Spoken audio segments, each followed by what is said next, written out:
Hey, it's me, GV, and welcome to a guide on how to complete the Providence Trial Judgment with Enforcer. We're going to grab the hit list to start this one off. I've tried with Guardian's Heart, and I find the hit list just to be better, typically, just because you get that permanent damage throughout the run, and offense is your best defense in Risk of Rain returns.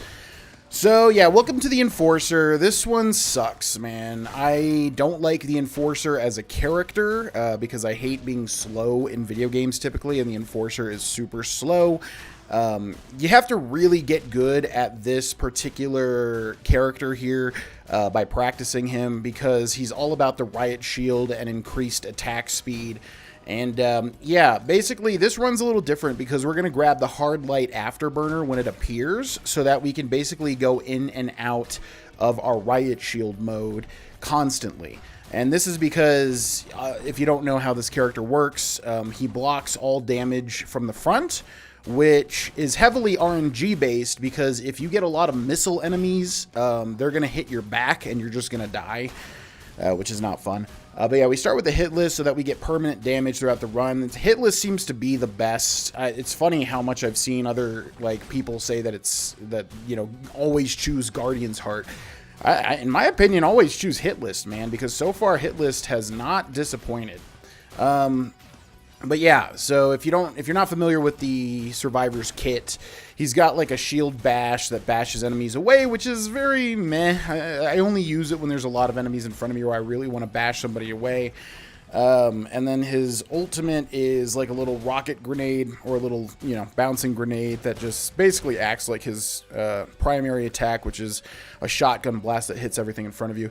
So ideally what you're trying to do here is pretty much stack up all the enemies and then put your back to a wall or the edge of the map and then try to take them all out with the shotgun. You're going to have to get through the early game because it's just really hard. So we're going to grab the hard light afterburner here, and that again is so that we can basically constantly go in and out of the shield mode. We're going to grab gasoline, energy cell, and we're going to grab Guardian's Heart. I've tried experimenting with different items and trying to experiment with going faster with speed with Paul's goat hoof and stuff, but honestly damage just seems to be the way to go. So I'll check back in every now and then when we're choosing items, but otherwise enjoy the video.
Okay, so here we're going to go for, I believe, I actually don't know which I pick here. Do I pick the Paul's goat hoof?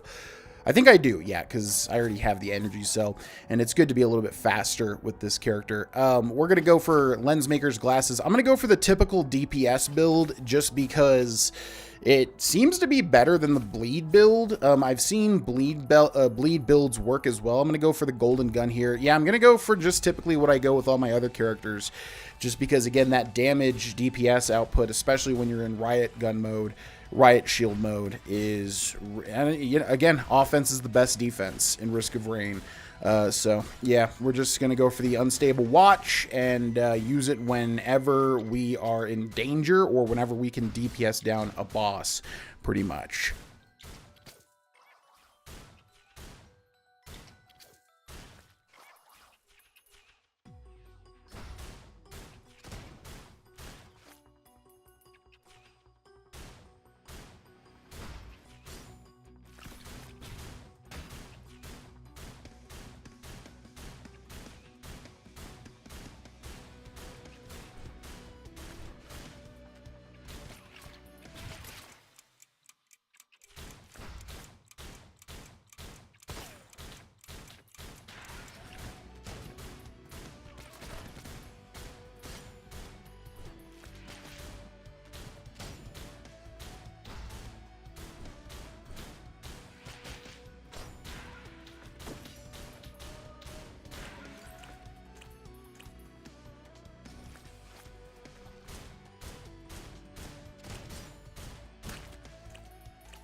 All right, so here I go adrenaline. I always call it adrenaline. Soldier's syringe, whatever you want to call it. And for DPS, as well as Lensmaker's glasses for crit. And then I choose the ukulele for extra damage. And Ifrit's horn. A lot of people seem to go for the shield. I tend to go for Ifrit's horn if you have anybody that can fire out a decent amount of DPS. Just seems to be better. You can definitely go for the shield, but it's a small shield, and I don't even know how much damage it does when it breaks. So I personally would suggest Ifrit's horn, but you know, go for what's in your heart. Also, on this particular stage, when you kill the boss, make sure to watch out for the green wisps, which is easier on the Enforcer because you can obviously shield the green wisps' attacks. But yeah, just watch out for those guys, and this one isn't particularly hard.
All right, so here I go for another soldier syringe. I always pretty much go for attack speed over crit personally. I go for the missiles here for some extra damage. I go for predatory instincts for DPS, and then I choose the ukulele again for damage as well. You'll notice I just always go attack speed and then into crit, and then yeah. And then this stage is pretty free. Just got to watch out for Ifrit's front-facing attacks, but other than that, this one's usually the free one.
All right, and here I go for the armor instead of the permafrost, just because enemies are going to be close to us. The spike strip as usual.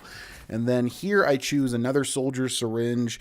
And again, you can take that item spawning chest thing, or that chest spawning item, and wait for 2 free items. But I am too impatient to do that, so I just go right into the next stage. And this one's pretty easy as well, since you get the Wandering Vagrant as your boss.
All right, next up, we're going to grab, I believe, the crowbar for extra damage to healthy monsters. I'm going to go for another predatory instincts for extra attack speed, sticky bomb as usual, and then here I'm going to grab the concussion grenade as usual as well. Just easy choices all around for the most part. And then as usual, I'm going to use the unstable watch once the cremator starts to attack in order to damage him down and kill him as quickly as possible, so I just have the monsters to deal with.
All right, so this was a bit of a tough choice. I believe I go for the Tesla coil here, since as the enforcer, enemies are going to be pretty close to you. Um, the other two might work better, bustling fungus, since you're always stationary, but it might be hard to trigger, and the brilliant behemoth for extra damage. I'm going to go for rapid mitosis here to increase or decrease the cooldown on the watch, and then the missiles, and then tough times. I've found getting tough times is kind of better than stacking Guardian's Hearts. I'm not really sure of the specific numbers or anything, but it seems to be better. And then here I'm going to use the watch immediately to try and deal damage, but as you can see, it's pretty tough DPSing this thing down, so I try to deal half damage to it here, and then save up for the watch and clear everything out.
Alrighty, and then we're going to grab the Hopu Feather. Always good to have a double jump. I find double jumps are better than triple jumps in terms of which items you grab. Personally, we're going to get another Soldier Syringe. I don't know at what point that becomes ineffective. We're going to get boxing gloves, and we're going to get the Harvester's Scythe to heal off of crits. And then as usual with this particular stage, you want to hang to the left and deal with the left and middle robots.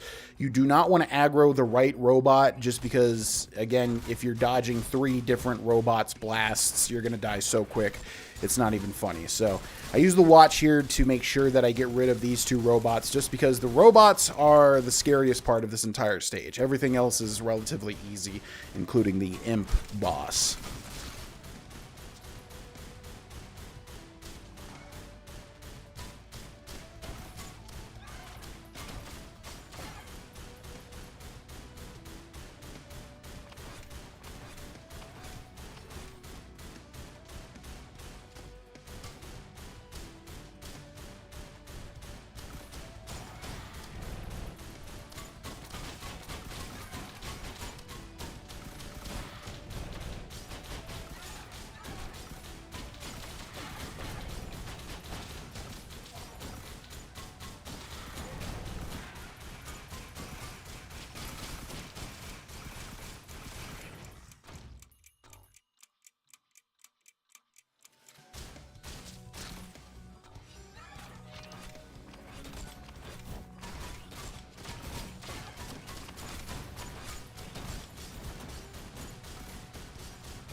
Finally, make sure to use your heals here.